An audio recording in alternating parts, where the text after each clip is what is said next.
Lajme, aktualitet, argëtim, horoskop, telenovela, showbiz, të gjitha në Metropol.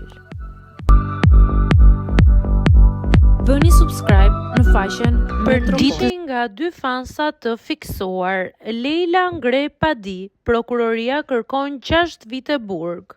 Shkurtin e kaluar, Xemre Bajasel pati të lashe me dy fansa të fiksuar pas saj.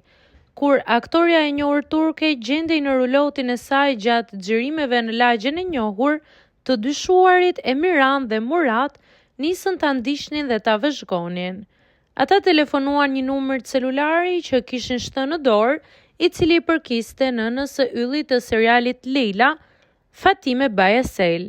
Dy djemtë telefonuan nënën e aktores për t'i thënë që ishin në shesh xhirim dhe donin të takoheshin me Xemren dhe të bënin një foto me të. Ndërsa Fatime Bajasel po i tregonte së bijes për situatën, të dyshuarit bën 18 porosi në emër të saj. Kur ajo i ktheu mbrapsht, stafi telefonoi dy të dyshuarit që më pas u kapën. Mes tyre nisi një debat edhe më pas një padi nga Bajasel për Emirhan dhe Murat, të cilët u arrestuan.